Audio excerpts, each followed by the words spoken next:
Hi అండి అందరికీ. మీకు ఈరోజైతే ఒక టెంపుల్ అయితే చూపిస్తానండి. చాలా బావుంటుంది. మనం ఎప్పుడు శివుడిని లింగ రూపంలో చూస్తాం గానీ, విగ్రహం రూపంలో ఎక్కువగా చూడం కదండీ! ఈ టెంపుల్ అయితే అనకాపల్లిలో మెయిన్ రోడ్‌లో మాల్స్ ఎదురుగుండా ఉంటుందండి. గౌరీ పరమేశ్వరుల టెంపుల్ అనమాట. చాలా బావుంటుందండి. నేను ఇది ఫస్ట్ టైం అనమాట రావటము. టెంపుల్ చూస్తే మైండ్ బ్లోయింగ్ అండి. ఎంత బాగున్నాయంటే విగ్రహాలు చెక్కారండి. చాలా బాగా చెక్కారు.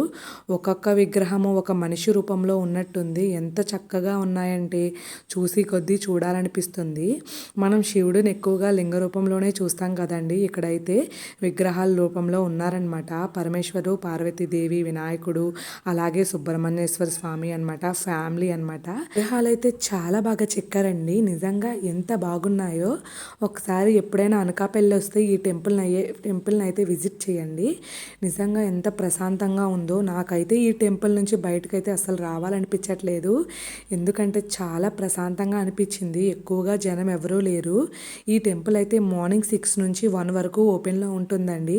అలాగే ఈవినింగ్ అయితే 5 కల్లా ఓపెన్ చేస్తారంట. ఇక్కడ అభిషేకాలు, అలాగే మొక్కుబడులు కూడా తీర్చుకుంటారంట. ఇక్కడ అనుకున్న పని కూడా అవుతుందంట.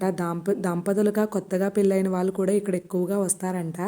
ఎందుకంటే పార్వతీ పరమేశ్వరుడు ఆది దంపతులండి. వాళ్ళ జంటకి ఒక పేరంటూ ఉంటుంది. అందుకే మనల్ని భార్యాభర్తలు కూడా పార్వతీ పరమేశ్వరులా ఉండమని అంటారు కదా! ఓకేనండి. నా వీడియో నచ్చితే సబ్స్క్రైబ్ చేసుకోండి.